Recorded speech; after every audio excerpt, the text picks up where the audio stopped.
Dilorom opa, bizni oldimizga borganingizga taxminan necha yillar bo'ldi? 10 yillardan oshdi. 10 yillardan oshdi. O'shanda borganingizda nimalar bor edi sizda? Nima kasalliklar uchun boruvdingiz? Voy, menda ko'p kasalliklar bor edi ustoz. Aha, nima edi? Nima? Cherepni давление, Aha, ko'zim zrinasi pastligi, ko'zingiz xira bo'lib qolgan ekan. ko'zim xira uchirib turib, ochki taqar Yo'q edim. tura. Aha, Taqar edim. aha. Keyin asabiylashish. Asabiylik. Juda kuchli asabiy holatda yurardim. Mhm, Kuchli asabiy holatda. mhm, mhm. Mana shu kasalliklar bilan borganman-da. Judayam O'sha- hayotdan charchagan. Hayotdan tushkun charchagan. holatda. Tushkun holatda. Mana Dilorom opa, Oilaviy o'sha muammolar. oilaviy muammolar. Mana o'shanda siz qatnashganingizda necha foizga sog'lom bo'lib ketgansiz? Men to'g'risini aytsam 100% ga desam ham bo'laverardi. 100% sog'lom bo'lib ketgansiz. Bosh og'rig'ingiz nima bo'ldi? Men o'sha paytda cherepni давлением bor edi, bosh og'riq, kuchli bosh og'riq. Sal asabiylashsam boshimga kuchli og'riq kirardi-da.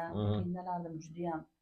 Bo'ldi, hozir boshlanadi menda давлением deb qo'rqardim-da. O'shanim 100% ga tuzalgan o'sha paytda. Bosh og'rig'i yo'q menda. Shuncha yil o'tib ketdi. Haliyam yo'q menda. Bosh umuman og'rimayotgan bo'lib ketganmi? Boshim umuman og'rimaydi, cherepni давление yo'q, lekin dori ichgan ayolmasman, to'g'risini aytaman. Aha. Dori ichmayman men, shuncha yildan dori ichmayman. Men sizni yaxshi tushundim. Tushkunlik nima bo'ldi? Tushkunlikni yo'qotib yubordim, qo'rquvni yo'qotib yubordim. Menda hozir hech qanaqa qo'rquv yo'q. Malades. Tushkunlik yo'q. Malades. Men 100% ga o'zgardim. O'sha paytda anu erdan kaltak yeb, yig'lab siqtiradigan ayoldan biznesmen ayolga aylandim. Malades. Asabiylashish nima bo'ldi?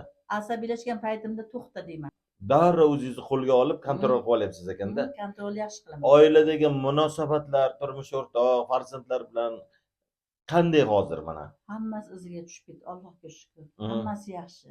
Ana endi odamlar sizni ko'rib hozir necha yosh berishyapti ekan, nima deb so'raysiz? Bir o'zlaridan so'rang, menga necha yosh berasiz deb ayting, qani odamlarga. Odamlar meni yoshimni bilisha olmaydi. Men oldingi o'sha sizlarga borganimda oldingi rasmimdan solishtirdim. O'sha paytda men qari bo'lganman. Hozir yoshargansiz, a? Hozir yosharganman men. Hozirgi yoshingizni ham ayta olasizmi? Hozir yoshim. Hozir men 45 yoshdaman. Pasportda necha yosh? Pasportda 63 yosh.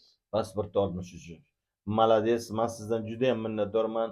Men sizga rahmat aytaman. Shu bilimlarni olib, hayotingizni o'zgartiribsiz, hayotingizni chiroyli qilyapsiz. Bundan chiqdi siz a'lochisiz. A'lochilarga men rahmat aytaman. Omadingizni bersin, xonadoningizda qut baraka. Nima niyatlaringiz bo'lsa Alloh yetkazsin.